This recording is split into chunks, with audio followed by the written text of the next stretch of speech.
خضرا کے سائے میں نبی کی یاد میں آنسو بہانا یاد آتا ہے، نبی کی یاد میں آنسو بہانا یاد آتا ہے۔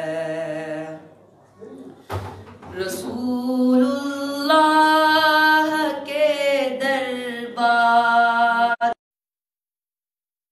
کی محبت میں، رسول اللہ کے دربار میں ان کی محبت میں، یہ تیرا روز و شب کا آنا جانا یاد آتا تجھ کو۔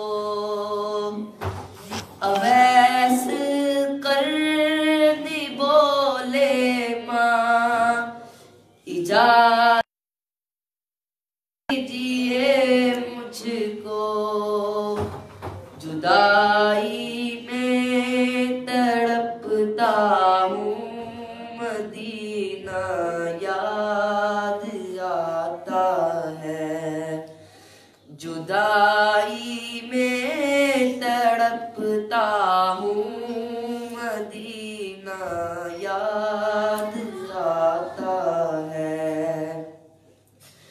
مزار فاطمہ پر کربلا والوں کی یاد آئی، مزار فاطمہ پر کربلا والوں کی یاد آئی، وہ کملی والے آقا کا گھرانہ یاد آتا ہے، وہ کملی والے آقا کا گھرانہ یاد آتا ہے۔ نبی کے ذکر کی محفل میں جاتے ہی مجھے محسن، نبی کے ذکر کی محفل میں جاتے ہی محسن، مدینہ یاد آتا تھا، مدینہ یاد آتا ہے، مدینہ یاد آتا تھا، مدینہ یاد آتا ہے۔ در اقدس پہ حال دل سنانا یاد آتا ہے، مدینے میں جو گزرا وہ زمانہ یاد آتا ہے۔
لله وكفى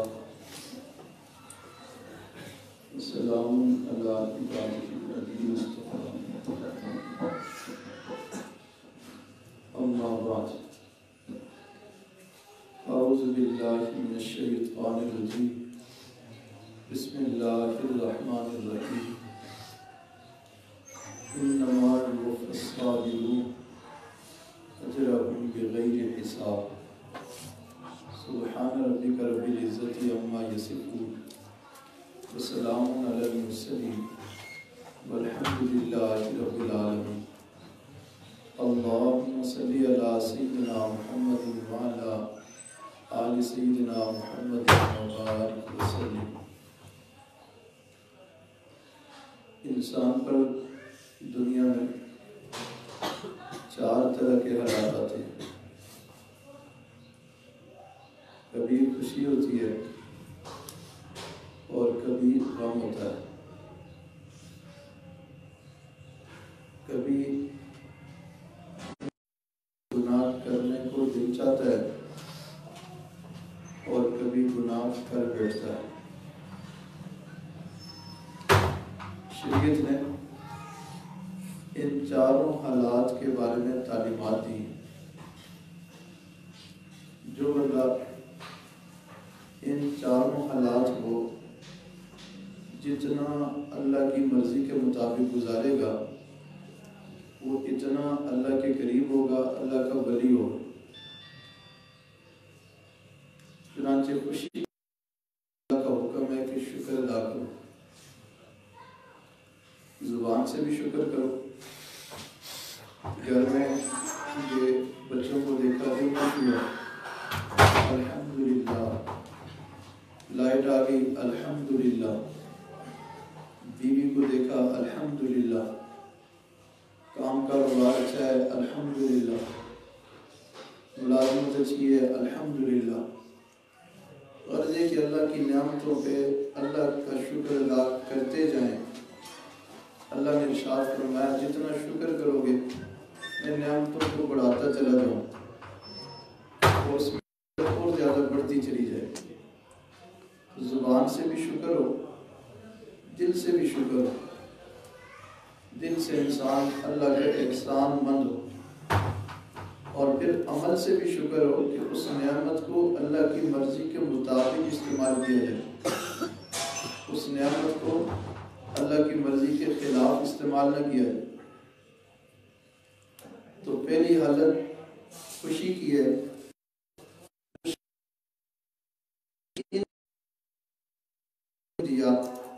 کہ تم صبر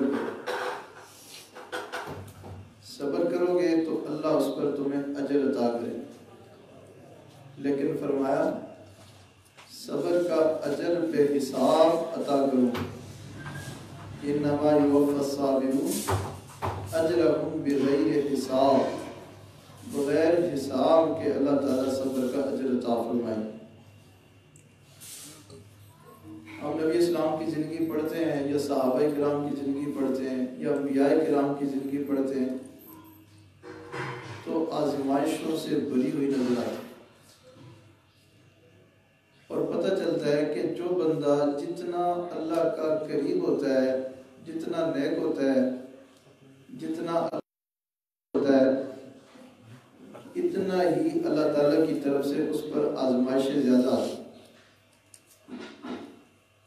انبیاء کرام اللہ تعالیٰ کے زیادہ مقرب تھے تو انبیاء کرام پر آزمائشیں بھی زیادہ آئی، پھر صحابہ کرام زیادہ مقرب تھے تو ان پر بھی آزمائشیں زیادہ آئی۔ آج کے زمانے میں بھی جو بندہ اللہ کو زیادہ پسند ہوگا، جی مجھے آپ سے محبت ہے، میں سوچ لو کیا کہہ رہے ہو، جی مجھے آپ سے محبت ہے، فرمایا پھر آزمائشوں کے لیے تیار ہو۔ تو جو بندہ اللہ رسول سے محبت کرتا ہے تو محبت کے پھر امتحانات بھی آتے ہیں، آزمائشیں بھی آتی ہیں، لیکن ان آزمائشوں میں ہمیں یہ حکم ہے کہ صبر کریں۔ دیکھیں سیدنا یعقوب علیہ السلام کی زندگی صبر کی مثال ہے۔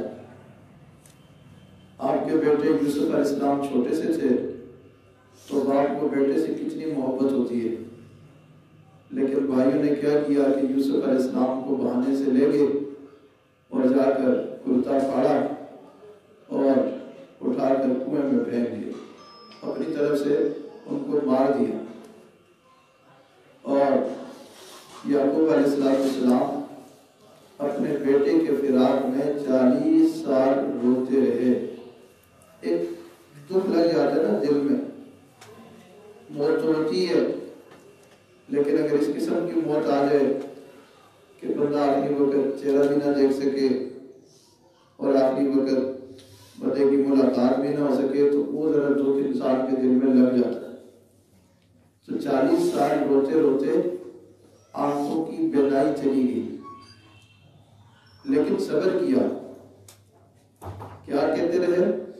فَصَبْرٌ جَمِيلٌ وَاللَّهُ الْمُسْتَعَانُ عَلَى مَا تَصِفُونَ۔ گلا شکوہ نہیں کیا، ان کو کوئی مارا پیٹا نہیں، ڈانٹ ڈپٹ نہیں کی۔ دل میں کھٹکا تھا کہ جو یہ بات بیان دے رہے ہیں یہ صحیح نہیں لگا کہ بھیڑیا کھا گیا۔ بھیڑیا کیسے کھا گیا؟ یہ کوئی تدبیر ہے، تو صبر کیا۔ اب یہاں نقطے کی بات یہ سمجھ لیں کہ رو جانا، آنکھوں میں سے آنسو بہہ جانا، یہ صبر کے خلاف نہیں ہے۔ رونا صبر کے خلاف نہیں ہے، رونا تو انسان کو آتا ہے، لیکن مصیبت آزمائش میں ایسی باتیں کہنا جو بے صبری کی ہوں۔ اللہ معاف کرے، اللہ کو ہمارے ہی گھر ملا تھا، اللہ نے ہمارا ہی بندہ مارنا تھا، ہمارے ساتھ یہ مصیبت پریشانیاں، یہ بے صبری کے کلمات۔ تو صبر کرنا چاہیے۔ یعقوب علیہ السلام نے صبر کیا، تو پھر وہ وقت بھی آیا کہ یوسف علیہ السلام کو اللہ نے تخت پہ پہنچایا۔ اللہ اکبر۔ جن بھائیوں نے اپنے بھائی کے ساتھ برا کیا تھا، وہی بھائی بیکاری بن کے خیرات مانگنے کے لیے یوسف علیہ السلام کے سامنے۔ اللہ تیری کریمی پہ قربان جائے۔ جس کو اٹھا کے کنویں میں پھینک دیا تھا، اللہ نے اس کو تخت پہ پہنچا دیا، اور جو غالب تھے، زیادہ تھے، اپنی طاقت پہ ناز نخرہ تھا، نشہ تھا، اللہ نے ان کو فقیر اور بیکاری بنا کے اس کے قدموں میں پہنچا۔ اللہ بھائیوں کے احترام کرنے کی توفیق عطا فرمائے۔ تو پھر بھائی گئے تو یوسف علیہ السلام نے تو پہچان لیا، تو پوچھا تم نے تمہارا کوئی بھائی یوسف بھی تھا، اس کے ساتھ تم نے کیا کیا؟ تو وہ حیران رہ گئے کہ یوسف کا نام یہاں کیسے پہنچا، کیوں پوچھ رہے ہیں؟ تو غور سے دیکھنے لگے، تو وہ پہلے تو بچے تھے، اب تو بڑے ہو گئے تھے، تو جو نقوش بچپن کے ذہن میں تھے اس سے پہچان لیا کہ یوسف تو نہیں ہے۔ قالوا اِنَّكَ لَأَنْتَ یوسف، آپ ہی یوسف ہیں؟ تو فرمایا ہاں میں ہی یوسف ہوں، اور یہ میرا بھائی بنیامین ہے۔ ایسے شرمندہ ہوئے، حیران رہ گئے کہ ہم نے کیا کیا اور اللہ نے ہمارے ساتھ پھر کیا کیا۔ یوسف علیہ السلام نے فرمایا کوئی بات نہیں، پریشان نہ ہو، لا تثریب علیکم اليوم۔ جس کو اللہ عزت دیتا ہے اس کو اللہ بڑا ظرف بھی دیتا ہے۔ لا تثریب علیکم، آج کوئی حرج نہیں ہے تمہارے اوپر، میں نے تمہیں معاف کیا۔ کہا چلے ہم نے تو معاف کیا، ابا جی تو آپ کے لیے رو رو کے ان کی تو بینائی چلی گئی ہے۔ میں کوئی بات نہیں، یہ میرا قمیص لے جاؤ اور جا کے ابا جی کی آنکھوں پہ رکھ دینا، ان کی بینائی واپس آ جائے گی۔ وہ قمیص لے گئے تو دور سے یعقوب علیہ السلام نے کہہ دیا مجھے یوسف کی خوشبو آ رہی۔ قمیص جب آیا آنکھوں پہ لگایا تو اللہ نے بینائی عطا کی۔ پھر وہ وقت بھی آیا کہ باپ اور بیٹے سب یوسف علیہ السلام کے پاس پہنچے، اور اس وقت تعظیمی سجدہ جائز تھا، سارے بیٹے اور ماں باپ سب یوسف علیہ السلام کے سامنے تعظیم کے لیے سجدے میں گر گئے۔ تو اس وقت یوسف علیہ السلام نے کہا کہ میں نے جو خواب دیکھا تھا، انی رأیت 11 کوکبا والشمس والقمر رأیتم لی ساجدین، آج وہ خواب سچ ہو۔ تو یہ صبر کا اجر تھا، صبر کا انعام تھا، صبر کا پھل تھا۔ سیدنا ایوب علیہ السلام کی زندگی کو دیکھیے، بیمار ہو جاتے ہیں اور ساری زندگی جو ہے وہ تکلیف میں، مشقت میں، لیکن صبر کرتے ہیں۔ اللہ نے قرآن میں ان کی تعریف کی، نعم العبد، کتنا اچھا بندہ ہے ایوب کہ میری بھیجی ہوئی آزمائش پہ صبر کرتا ہے، پھر بھی میری تعریف کرتا ہے، میری عبادت کرتا ہے، ہر وقت میرا ذکر کرتا ہے، شکر کرتا ہے، ان حالات میں بھی وہ مجھ سے خوش و راضی ہے۔ نبی اسلام کی زندگی کو دیکھ لیجیے، ایک خاتون، ان کا شوہر فوت ہو گیا۔ زندگی کا ساتھی ہوتا ہے، جب شوہر فوت ہوتا ہے تو بڑا دکھ ہوتا ہے، صدمہ ہوتا ہے۔ اس عورت نے دل پہ بڑا غم لے لیا، تو وہ اپنے شوہر کی قبر پہ جا کر جو واویلا کرتی، روتی، چلاتی، چیختی، یعنی ایسی چیز جو نہیں کرنی چاہیے۔ آنکھوں میں سے آنسو بہہ جانا، رو جانا، اس میں تو کوئی حرج نہیں ہے، لیکن ایسے واویلا کرنا اور بے صبری کا مظاہرہ کرنا یہ پسندیدہ نہیں۔ تو نبی اسلام نے وہاں سے گزرے تو دیکھا تو اچھا نہ لگا، فرمایا اے خاتون، اے بی بی، صبر کرو، اللہ نے صبر کرنے کا حکم دیا ہے۔ موت تو آ جاتی ہے، کوئی بات نہیں، آپ صبر کریں گے تو اللہ قیامت کے دن اس کا اجر دیں گے، آپ کو آپ کے شوہر کے ساتھ ملا دیں۔ تو خاتون آگے سے کہنے لگی، اس نے نبی اسلام کو پہچانا نہیں تھا کیونکہ پریشان تھی، تو کہنے لگی جو مصیبت میرے اوپر آئی ہے نا، یہ تیرے اوپر آتی تو پھر تمہیں پتہ چلتا کہ صبر کیا ہوتا ہے اور صبر بندہ کیسے کرتا ہے۔ نبی اسلام خاموش ہو کے واپس آ گئے تو کسی نے اس کو کہا کہ خدا کی بندی، تو نے نبی اسلام کو ایسی بات کی ہے، آپ کو پتہ نہیں یہ نبی اسلام؟ وہ ڈر گئی، پریشان ہو گئی کہ میں نے یہ کیا کیا۔ نبی اسلام کے پیچھے آئی تو کہنے لگی، یا رسول اللہ صلی اللہ علیہ وسلم، میں نے آپ کو پہچانا نہیں تھا اور مجھے نہیں پتا تھا کہ نبی اسلام ہیں، تو میں نے ایسی بات کہہ دی، میں معافی چاہتی ہوں اور میں صبر کرتی ہوں۔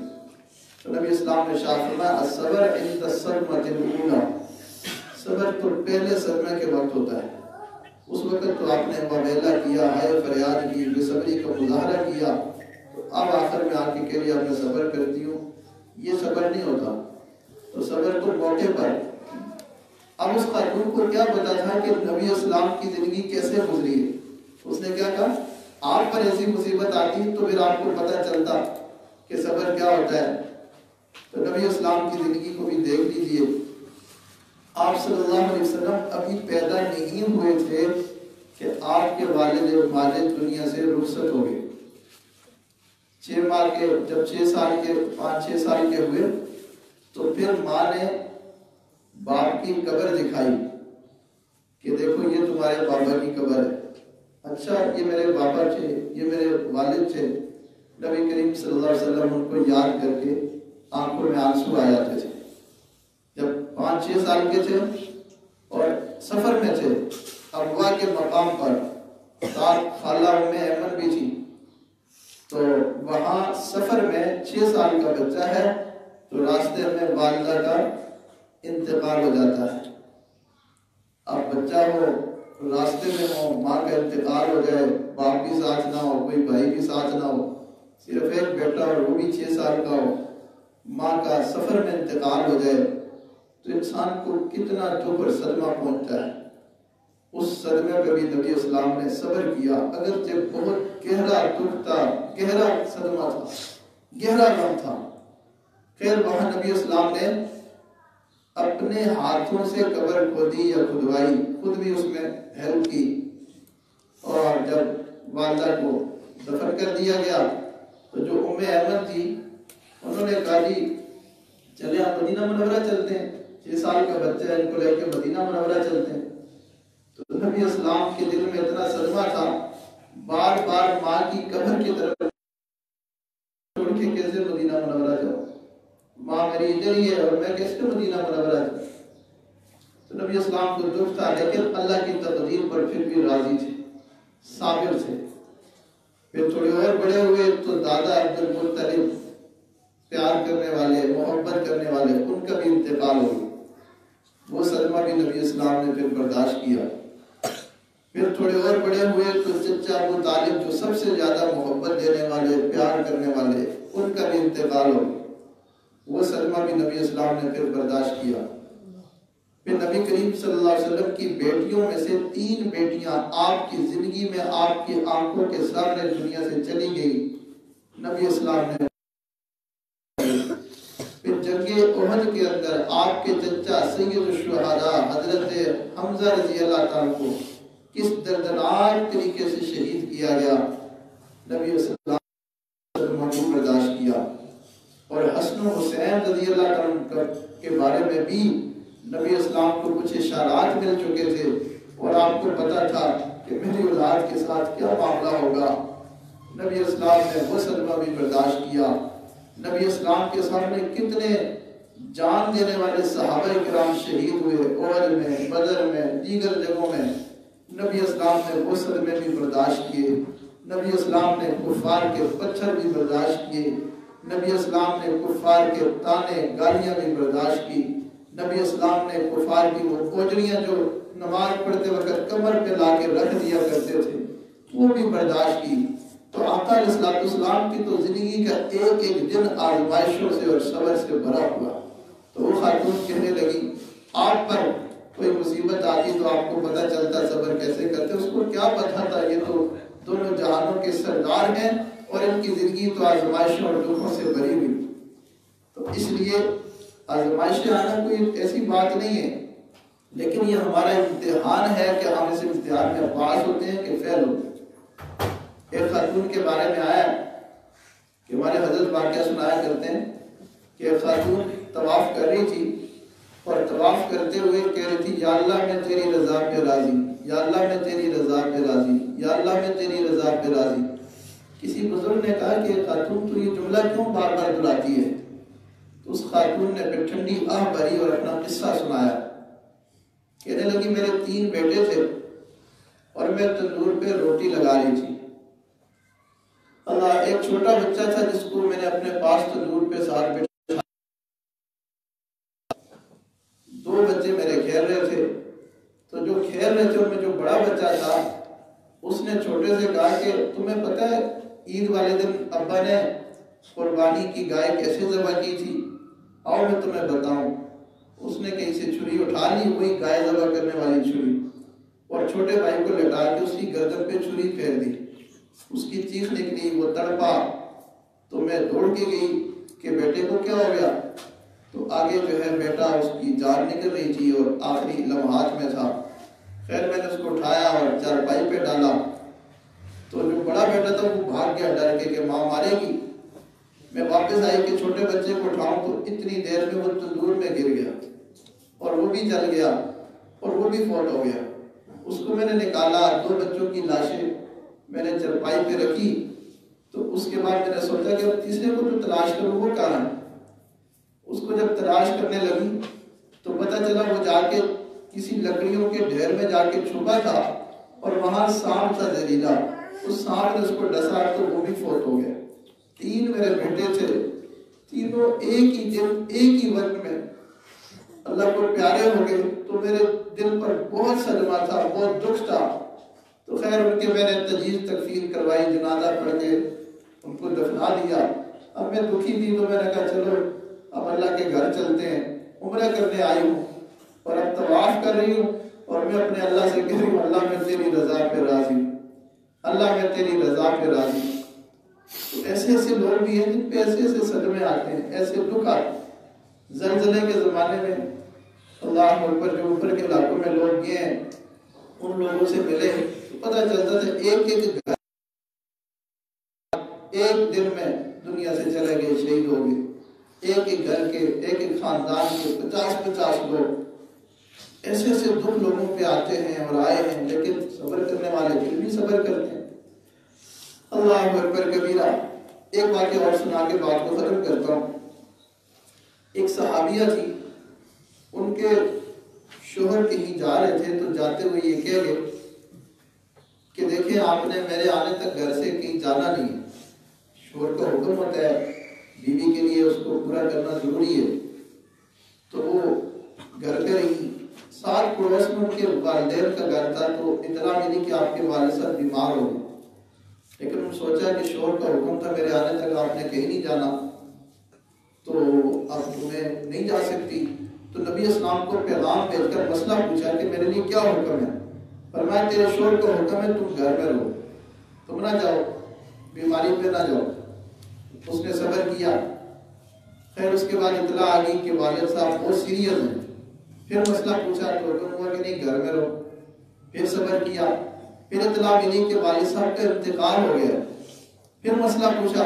آج کی عورت ہوتی تو گھر سے نکل کے فوراً چلی جاتی، لیکن وہ عورتیں شریعت کو دیکھا کرتی تھی کہ شریعت کا حکم کیا ہے. پھر مسئلہ پوچھا تو نبی اسلام نے فرمایا کوئی بات نہیں، آپ اپنے گھر میں صبر کریں تو اللہ آپ کے صبر کے بدلے جو ہے آپ کے والد پر رحم کریں گے. اس خاتون نے پھر صبر کر لیا. نبی اسلام نے ان کے والد کی تجہیز تکفین کروائی اور اس کے بعد جو ہے جنازہ پڑھوایا اور دفن کر کے جب واپس آنے لگے تو نبی اسلام نے فرمایا اس خاتون کو جا کر خوشخبری دے دو کہ تمہارے صبر کی وجہ سے اللہ نے تمہارے باپ کی مغفرت کر دی. تمہارے صبر کی وجہ سے اللہ نے تمہارے باپ کی مغفرت. تو ہم صبر کریں گے اللہ مرحوم کی مغفرت فرما دیں گے، تو ہماری مغفرت کیسے نہیں فرمائے. حدیث پاک میں آتا ہے بندے کا نوجوان بیٹا جب فوت ہو جاتا ہے تو اللہ تعالیٰ فرشتوں سے پوچھتے ہیں کہ کس کی روح لے کے آئے ہو، کون فوت ہوا ہے، کس کی روح قبض کی ہے. تو فرشتے بتاتے ہیں کہ فلاں بندے کا جوان بیٹا تھا. تو اللہ تعالیٰ فرماتے ہیں اچھا جوان بیٹے کی روح قبض کی تو باپ کے دل پہ کیا گزری ہے، وہ کیا کہہ رہا تھا. تو فرشتے کہتے ہیں جی وہ یہی کہہ رہا تھا کہ میں اللہ کی رضا پہ راضی ہوں، اور انا للہ پڑھ رہا تھا اور اس کی آنکھوں میں آنسو تھے، انا للہ و انا الیہ راجعون پڑھ رہا تھا. اللہ تعالیٰ فرماتے ہیں اچھا اس کی یہ کیفیت تھی، وہ مجھ سے پھر بھی راضی تھا اور صبر کر رہا تھا. جنت میں ایک محل تیار کرو جس کا نام ہو بیت الحمد. اس بیت الحمد کے اندر صرف اور صرف یہ صبر کرنے والا بندہ جائے. تو جو بندہ کسی بھی مصیبت پر، کسی بھی آزمائش پر، کسی بھی دکھ پر، کسی بھی صدمے پر صبر کرتا ہے اللہ جنت میں اس کے لیے بیت الحمد تیار کروا دے. تو یہ دوسری حالت تھی غمی کی جس میں ہم نے کیا کرنا ہے صبر. اور صبر کے لیے ایک کلمہ ہے انا للہ و انا الیہ راجعون. لائٹ بند ہوتی ہے نا تو انا للہ پڑھنا چاہیے. کسی کی بیماری کی خبر آئی انا للہ پڑھنا چاہیے. گاڑی کا ٹائر پنکچر ہو گیا انا للہ پڑھے. اسی طرح کوئی اچانک چیز ٹوٹ گئی انا للہ پڑھے. کوئی بھی ناگواری کی بات ہو زبان سے انا للہ پڑھے. اما عائشہ صدیقہ رضی اللہ تعالیٰ بیٹھی تھی، چراغ بجھ گیا، نبی اسلام نے فرمایا انا للہ و انا الیہ راجعون. تو عرض کیا یا رسول اللہ انا للہ تو کسی بڑی مصیبت پہ پڑھتے ہیں، کسی کے مرنے پہ پڑھتے ہیں. فرمایا نہیں، ہر مصیبت پہ پڑھتے ہیں، اور یہ بھی ایک مصیبت ہے کہ چراغ بند ہو. تو دو حالتیں ہو گئی. تیسری حالت ہے انسان کا گناہ کرنے کو دل چاہے تو اس وقت انسان استعاذہ کرے. استعاذہ کا معنی ہوتا ہے شیطان سے پناہ مانگنا. اعوذ باللہ من الشیطان الرجیم لا حول ولا قوت الا باللہ. اور اسی طرح رب اعوذ بک من همزات الشیاطین. یہ کلمات جب بندہ پڑھتا ہے تو انسان اس گناہ سے بچ جاتا ہے، شیطان کے شر سے بچ جاتا ہے. اور چوتھی حالت وہ ہے گناہ ہو جانا. جب انسان سے گناہ ہو جائے تو پھر شریعت کہتی ہے توبہ استغفار کرو. استغفر اللہ ربی من کل ذنب واتوب الیہ. یا اللہ میں سچے دل سے توبہ کرتا ہوں. نبی اسلام نے فرمایا الندم توبہ. گناہ پر ندامت اختیار کرنا یہ توبہ ہے. دل میں ندامت ہو کہ میں نے برا کیا، آئندہ نہیں کروں گا، عزم کر لے اور آئندہ بچنے کی کوشش کرے تو یہ توبہ ہے. تو استغفار اور توبہ کرنا. تو یہ چار حالتیں. خوشی ہو تو کیا کرنا ہے؟ اللہ کا شکر ادا کرنا ہے. غم ہو تو کیا کرنا ہے؟ صبر کرنا ہے. گناہ کا ارادہ دل میں آئے تو کیا کرنا ہے؟ استعاذہ، شیطان سے پناہ مانگنی. اور اگر گناہ خدا نخواستہ ہو جاتا ہے تو پھر کیا کرنا ہے؟ توبہ استغفار کرنا ہے. علماء اور مشائخ نے لکھا کہ جو بندہ یہ چار کام جتنے زیادہ کرے گا، جتنا اچھے انداز سے کرے گا، اپنی زندگی کو ان کے مطابق بنائے گا، وہ اتنا ہی زیادہ اللہ کا ولی اور مقرب بن جائے گا. وہ اس کی ہر حالت اللہ کی مرضی کے مطابق گزر رہی ہے، اس کا ہر حال اللہ کی پسند کے مطابق گزر رہا ہے. تو ہمیں بھی چاہیے کہ ہم اپنی زندگی کو اللہ کی مرضی کے مطابق گزارنے کی کوشش کریں. دعا ہے جو کچھ کہا گیا سنا گیا اللہ تعالیٰ اپنی بارگاہ میں قبول فرمائے. وآخر دعوانا الحمدللہ رب العالمین. یہ ہم دعا کریں گے. دعا سے پہلے تھوڑا سا ذکر بھی کر لیتے.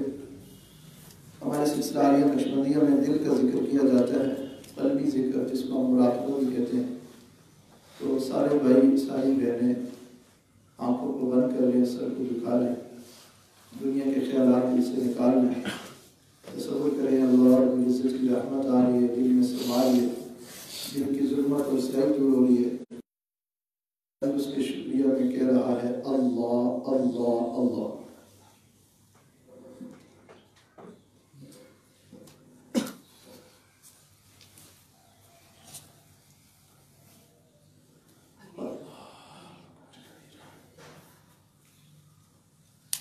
ہر غیر سے ہٹ کر کے کچھ دیر اللہ رب العزت کی یاد میں ڈوب جائیں اور دل سے اللہ کا تصور کریں۔ ہمارا دل اللہ اللہ اللہ پکار ہے اور ہم بیٹھے اس کو سن رہے ہیں۔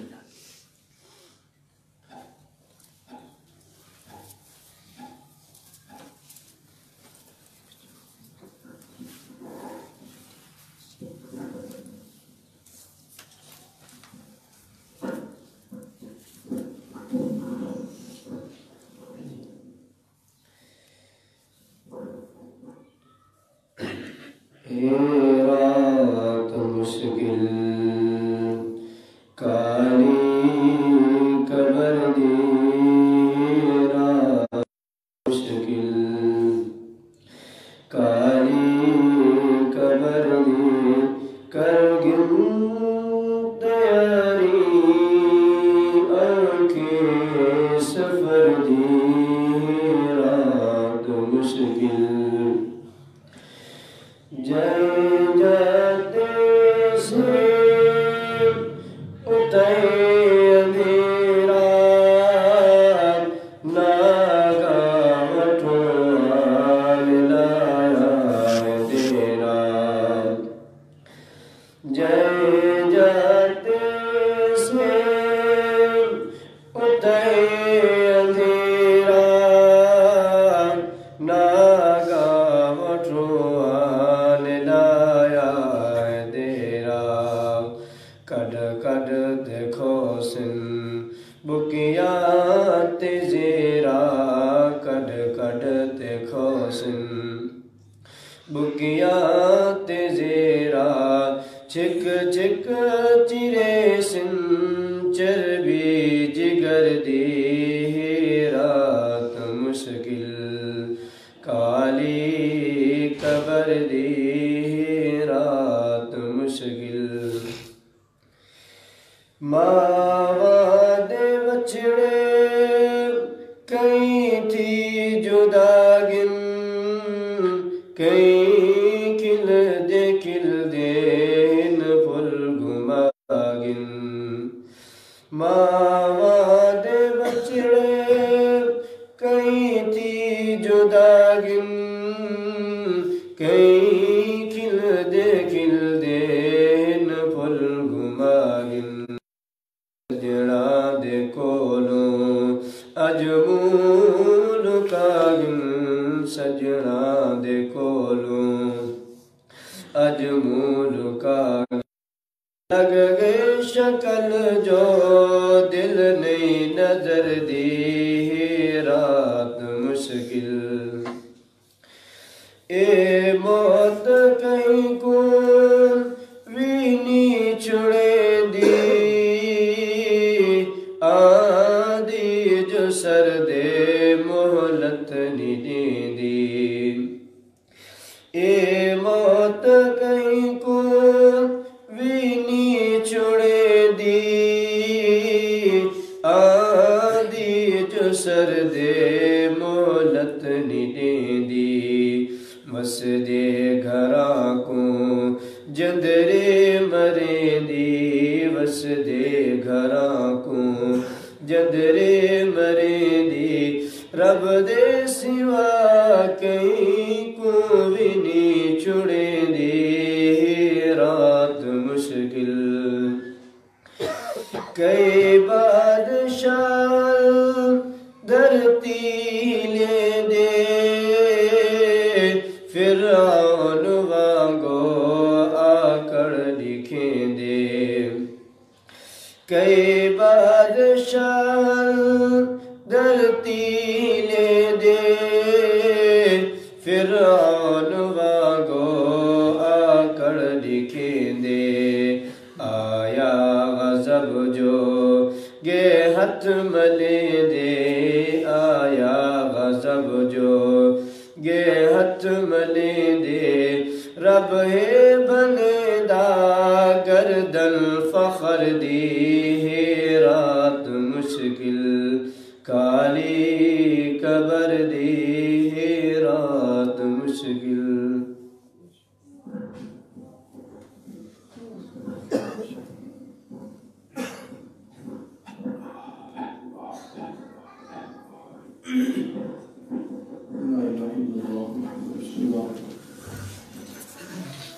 اللهم صل على سيدنا محمد وعلى آل سيدنا محمد وبارك وسلم ربنا ظلمنا أنفسنا وإن لم تغفر لنا وترحمنا لنكونن من الخاسرين ارحمنا الله منان الله رحمان الله سبحان الله عزتوں ذلتوں کے مالک اللہ نفع نقصان کے مالک اللہ صحت بیماری کے مالک اللہ اے ہمارے پیارے اللہ اے ہمارے پیارے اللہ اے ہمارے پیارے اللہ ہم تیرے عاجز مسکین بندے ہیں حقیقت میں غور و فکر کرتے ہیں میرے مولا ہم کمزور ہیں گناہگار ہیں خطاکار ہیں سیاہکار ہیں اور تیری رحمت کے طلبگار ہیں میرے مالک ہم اس دنیا میں تیری مرضی سے آئے ہیں تیری مرضی سے جائیں گے اللہ ہم ہر قدم تیرے محتاج ہیں سانس سانس تیرے محتاج ہیں اللہ ہم آزمائشوں کے قابل نہیں ہم امتحانوں کے قابل نہیں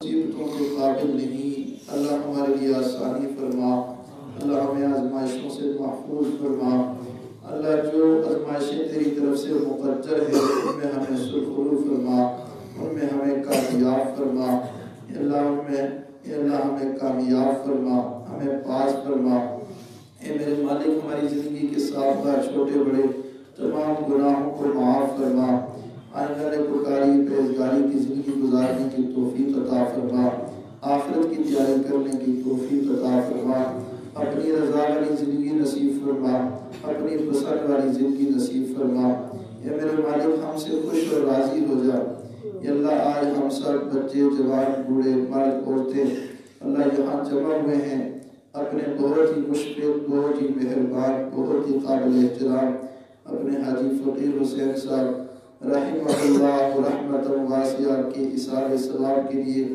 ان کے لیے دعا کرنے کے لیے اے اللہ اتنے ہاتھ اٹھے ہوئے اللہ ان ہاتھوں کو قبول فرما اے اللہ بے شک وہ تیرے نیک بندے تھے مقبول تھے تو نے تو بڑی اچھی موت عطا کی میرے مالک ان کے درجے مزید بلند فرما اللہ ان کے درجے مزید بلند فرما ان کو جنت الفردوس میں اعلیٰ مقام عطا فرما اے اللہ ان کے پسماندگان کو جو بھی دکھ صبر دکھ ہوا صدمہ ہوا اللہ بہترین اجر عطا فرما اللہ اس کے بدلے ان کو رحمتوں سے مالا مال فرما برکتوں سے مالا مال فرما حاجی صاحب اللہ وہ چلے گئے ان کی کمی تو محسوس ہو رہی ہے گھر خالی نظر آ رہا ہے مگر اے اللہ ان کی برکتوں سے محروم نہ فرما اللہ ان کی برکتوں سے محروم نہ فرما اے اللہ ماں باپ کے سائے تو سر سے اٹھ جاتے ہیں پر اپنی رحمت کے سائے سے محروم نہ فرما اللہ ان کے بیٹے ہیں ان کی بیٹیاں بہویں ہیں میرے مالک ان کو اپنی رحمت کے سائے سے جو ہے محروم نہ فرما اللہ ان کی اہلیہ محترمہ ہمارے انٹی جان اللہ ان کی صحت میں برکتیں عطا فرما اللہ ان کو صبر کرنا ان کے لیے آسان فرما اللہ صبر کرنا ان کے لیے آسان فرما اور اے اللہ ان سے خوش و راضی ہو جا اللہ زندگی کا ایک سانس اپنی رضا میں گزارنے کی توفیق عطا فرما اے اللہ تم سے خوش و راضی ہو جا ان پر اپنی رحمت کی خاص نظر عطا فرما اللہ اپنی رحمت کی خاص نظر عطا فرما اللہ حاجی صاحب کی اولادوں کو ان کے لیے صدقہ جاریہ بنا اللہ ان کی کاموں کو ان کے لیے صدقہ جاریہ بنا اللہ نے زندگی میں محنتیں کی اللہ نے کی تقوی کی زندگی گزاری اللہ اس کو ان کے لیے باعث نجات بنا اور اللہ ان کی اولادوں کے لیے باعث برکت بنا اے میرے مالک ہم سب ان کے لیے جمع ہوئے اس عالی ثواب کے لیے جو کچھ پڑھا پڑھایا خرچ کیا صدقہ خیرات کیا اللہ اس کا ثواب ان کی روح کو پہنچا دیجیے اللہ ان کی روح کو ہم سے خوش فرما دیجیے اللہ ان کے ہم پر حقوق ہے ہم حقوق ادا تو نہ کر سکے مگر ہم دعا مانگتے ہیں میرے مالک ہماری دعائیں ان کے حق میں قبول فرما اللہ ہماری دعائیں ان کے حق میں قبول فرما اللہ ان کی روح کو ہم سے خوش فرما ان کی قبر کو جنت کے باغوں میں سے باغ بنا اللہ ان کی قبر پر اربوں کھربوں کروڑوں رحمتیں نازل فرما، یا اللہ ان کے گھر میں پیچھے خوشیاں عطا فرما، گھر کے جو بھی معاملات مسائل ہیں اللہ ان کو اللہ ان میں برکت عطا فرما، ان کے کاموں کو سلجھا، بگڑے کاموں کو بنا، رکے کاموں کو پایا تکمیل تک پہنچا، ہر کام میں غیبی مدد مسلط شامل حال فرما، قرضوں کی ادائیگی کی سبیل پیدا فرما، بیماریوں کو شفا میں تبدیل فرما، یا اللہ چھوٹے بچوں کو آنکھوں کی ٹھنڈک بنا، اللہ ان کی تربیت کا غیبی انتظام فرما، حاضرین محفل جہاں کہیں سے بھی آئے ہیں قدم قدم کے بدلے اپنی رضا نصیب فرما، سب کی پریشانیاں دور فرما، سب کی مشکلیں آسان فرما، سب کو بیماریوں سے شفا عطا فرما، جو بھی فوت شدگان ہیں اللہ ان کی کامل مغفرت فرما، اللہ ان کے درجے بلند فرما، جنت الفردوس میں اعلیٰ مقام عطا فرما، اے میرے مالک ہم سے خوش و راضی ہو جا، اللہ اپنی رحمت کو متوجہ فرما، اے اللہ اپنی رحمت کو متوجہ فرما، اللہ رحمت کو متوجہ فرما، اے اللہ رحمت کے دروازے کھول دے، اللہ نہیں کھولنے پھر بھی کھول دے، اے میرے مالک تیرا ہی حکم ہے، سوالی کو مت چھڑکو، ہم بھی تیرے در کے سوالی ہیں، خالی ہاتھ نہ لوٹا، اللہ ہمیں دعا کی لذت عطا فرما، اللہ دعا کا دروازہ ہمارے اوپر کھول دیجئے، اللہ نمازوں کا اہتمام نصیب فرما دیجئے، نمازوں کی حضوری نصیب فرما، قبل اس کے کہ غسل دیا جائے، غسل توبہ کی توفیق عطا فرما، قبل اس کے کہ کفن پہنایا جائے، تقوی کی پوشاک پہننے کی توفیق عطا فرما، قبل اس کے کہ لوگ ہمیں کلمہ پڑھائیں، دل سے کلمہ پڑھنے کی توفیق عطا فرما، قبل اس کے کہ لوگ ہماری نماز پڑھائیں، ہمیں نمازوں کی حضوری عطا فرما، سجدوں کا سرور عطا فرما، قبل اس کے کہ ہمیں موت آئے، اللہ موت کی تیاری کی توفیق عطا فرما، اللہ اہل خانہ کے گھر میں ہر طرح سے پانی میں، رزق میں، در و دیوار میں برکتیں عطا فرما، اللہ آپس میں محبتیں مودتیں عطا فرما، ہر قسم کے نفس و شیطان کے شرور سے محفوظ فرما، حاسدین کے حسد سے بچا، برا چاہنے والوں کی برائی سے محفوظ فرما، دوستی کے رنگ میں دشمنی کرنے والوں سے محفوظ فرما، جادو ٹونا کرنے والوں سے محفوظ فرما، عزتوں برکتوں بری زندگیاں عطا فرما، اللہ آپس میں ایک دوسرے کی قدردانی کرنے کی توفیق عطا فرما، ایک دوسرے کے ساتھ ہمدردی کرنے کی توفیق عطا فرما، ایک دوسرے کے لیے قربانی دینے کی توفیق عطا فرما، ایک دوسرے کے مزاج کا خیال رکھنے کی توفیق عطا فرما، اے اللہ ہم نے جو مانگا وہ بھی عطا فرما، جو مانگنا چاہیے تھا نہیں مانگ سکے وہ بھی عطا فرما، ہم نے تھوڑا مانگا تو زیادہ عطا فرما، ہم نے اپنے ظرف کے مطابق مانگا تو اپنی شان کے مطابق عطا فرما، اللہ یہ طلباء کرام ہیں، یہ قرآن و حدیث پڑھنے والے ہیں، صبح سے شام تک یہ تیرے دین کے کام میں مصروف ہوتے ہیں، اللہ جب ہمارے بزرگوں کی دعائیں قبول نہیں ہوتی تھی تو لوگ طلباء کے پاس آ کر ان کے ہاتھ اٹھوایا کرتے تھے، اللہ یہ سب طلباء جو اپنے ماں باپ سے دور ہیں، اپنے ماں باپ کو بہن بھائیوں کو چھوڑ کر تیرے دین کے لیے اپنی زندگیوں کو وقف کیے ہوئے ہیں، اللہ ان کے بھی دل ہیں، ان کا بھی دل چاہتا ہے ماں باپ کے ساتھ رہیں مگر تیرے دین کے لیے قربانیاں دینے والے ہیں، اللہ ان کے پاؤں کے نیچے تو تیرے فرشتے بھی پر بچھاتے ہیں، اللہ ان کے اٹھے ہاتھوں کی لاج رکھ لیجئے اور سب کی ساری دعاؤں کو قبول فرما لیجئے، جن لوگوں نے ہمیں دعاؤں کے لیے فرمایا اللہ ان کی بھی دعاؤں کو قبول فرما، اور اللہ ہمارے ادارے کو جامعۃ الحبیب کو بھی اللہ عزتیں برکتیں عطا فرما، اللہ اس کی ضروریات کو خزانہ غیب سے پوری فرما، جو طلباء وہاں پڑھتے ہیں اللہ ان کو قبولیت عامہ تامہ عطا فرما، جو احباب اس کے ساتھ محبت کرتے ہیں تعاون کرتے ہیں اللہ ان کی زندگیوں میں کاموں میں برکتیں عطا فرما، اے اللہ حاضرین محفل کے دل میں جو بھی جائز مرادیں اللہ پوری فرما، صلی اللہ تعالی علی خیر خلقہ محمد وعلی آلہ وصحبہ اجمعین برحمتک یا ارحم